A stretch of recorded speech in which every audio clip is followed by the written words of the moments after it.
Hello viewers, has anyone come across the TVET Accreditation Handbook?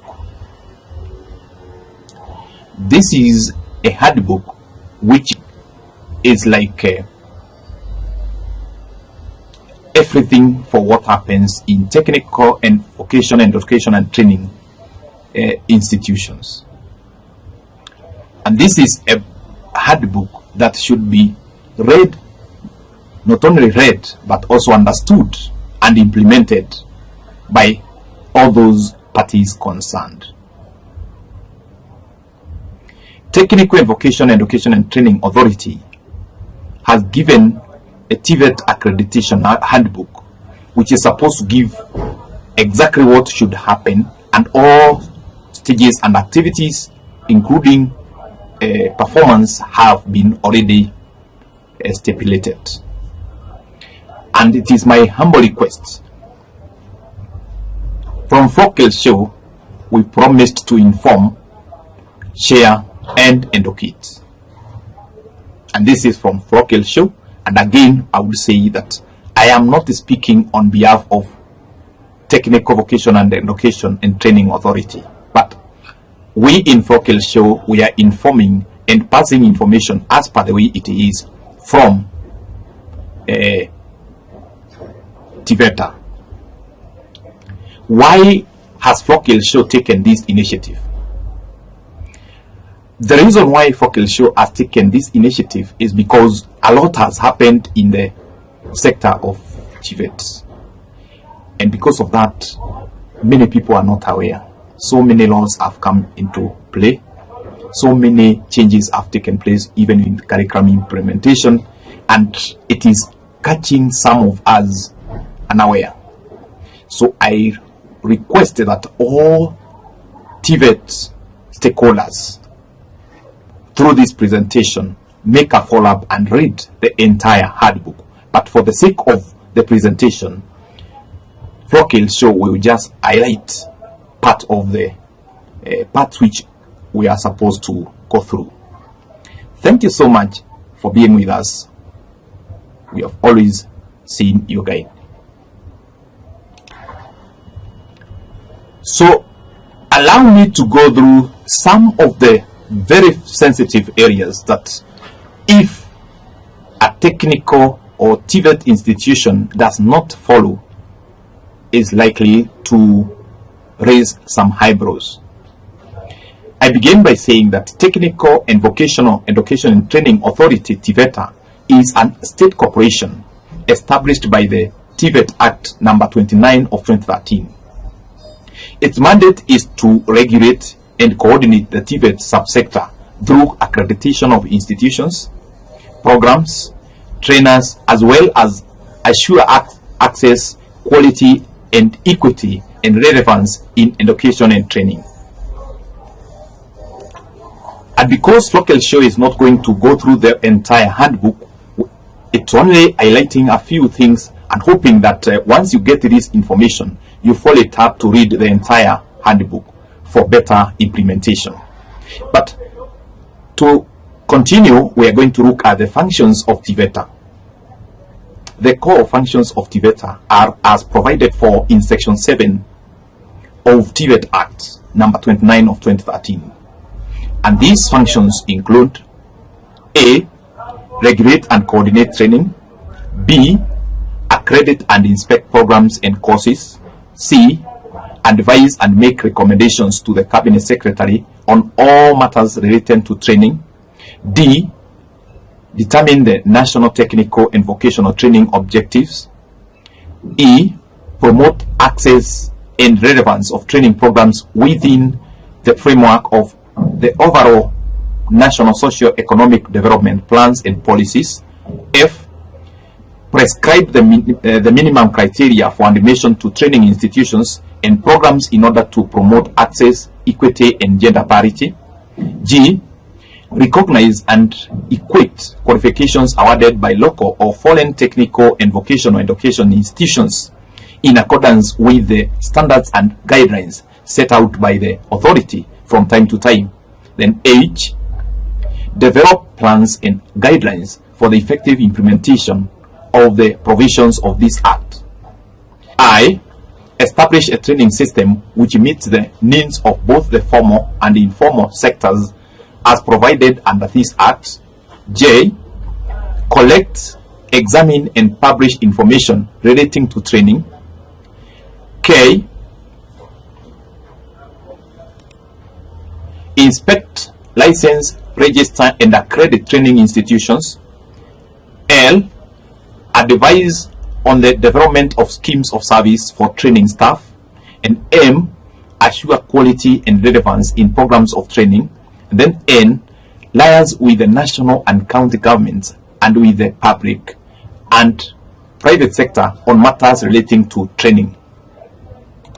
Then we have O. Undertake all costs to be undertaken, regular monitoring, evaluation, and inspection of training and institutions to ensure compliance with set standards and guidelines. P. Mobilize resources for development of training. And then Q. Ensure the maintenance of standards, quality, and relevance in all aspects of training, including training by or through open distance and electronic learning. R. Approve the process of introduction of new training programs and review existing programs in technical and vocational education and training board institutions. And S. Perform any other functions necessary for the better implementation of the Act. Then the other major component we mentioned about TVET is accreditation and quality assurance. And for the purpose of accreditation and quality assurance, TVET institutions, trainers, and programs shall meet the requirements set by TVET. For an institution to be accredited, TVET must be satisfied that the institution concerned meets the requirements of adequate physical, human, and financial resources, approved and relevant academic programs, and a sound structure of governance.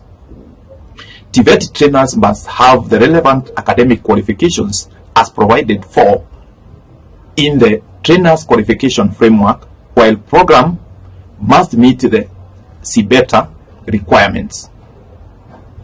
All TVET institutions operating in Kenya must be registered and licensed under the TVET Act number 29 of 2013. I do repeat this, that it is illegal for a TVET institution to operate in Kenya having not been registered by TVET. And then we look at the purpose of the handbook. This handbook is a one-stop shop that provides all necessary information required by stakeholders for the purpose of accreditation of TVET institutions, programs, and staff. It also covers the quality assurance process, which is vital in maintaining quality training in accredited TVET institutions. And for the purposes of the details, because Flokel Show is not going to highlight all the details, it has also given enough information about what should happen on leadership and management. In, for example, polytechnics, we have the council. In then technical institutions, we have the board of governors. And of course, there are provisions for what they are supposed to do. Then we have in the management, we have the principal, the CEO. And then under the CEO, we have the administrative officers. In this case, we have the principal or the deputy principal. Then from this deputy principal, we have also the registrar, the dean of trainees, the examination stroke assessment officer, industrial liaison officer or ILO, guidance and counseling department. Then we have internal quality assurance. Then after highlighting a few of the personalities who are supposed to be taking various roles in TVET institutions, I have not gone into the details of what, for example, the principal, the CEO of an institution is supposed to do. But of course, going through the handbook, you are likely to get all the full details. And I encourage that one should not just stop at getting this information that we are providing. This is just part of the information. The next thing I mention is legal and administrative documents. Any TVET institution must have some legal and administrative documents which contain valuable information related to the organization functions. Proper management of these documents helps enhance institutional accountability, timely access to information, and therefore the management shall maintain relevant education and training documents, which include 1. The Constitution of Kenya 2010, number 2, Session of Paper number 1 of 2019, number 3, TVET Act of 2013, number 4, TVET Act Regulations 2015, number 5, Leadership and Integrity Act number 19 of 2012, 6, Basic Education Act of 2013, 7, University Act of 2012, 8, Public Officers Ethics Act 203, then 9, Kenya National Examinations Council Act 2012, then 10, Kenya National Qualification Framework Act of 2014, then 11, Industrial Training Act of 2012, then 12, Accountants Act of 2008, 13, Public Finance and Management Act of 2012, 14, Public Procurement and Asset Disposal Act of 2015, then 15, Occupational Safety and Health Act or OSHA, then 17, Labor Relations Act of 2007, 18, Employment Act of 2007, 19, Disability Act of 2003, 20, Science, Technology and Innovation Act of 2012, 21, the Kenya Institute of Curriculum Development Act of 2012, then 22, we have Public Audit Act of 2015. Remember, all TVET institutions are supposed to be subjected under public audit, where they are supposed to be answerable to the Auditor General. Then 23, we have Data Protection Act of 2019. 24, we have Public Human Resource Policy and Procedures Manual of 2016.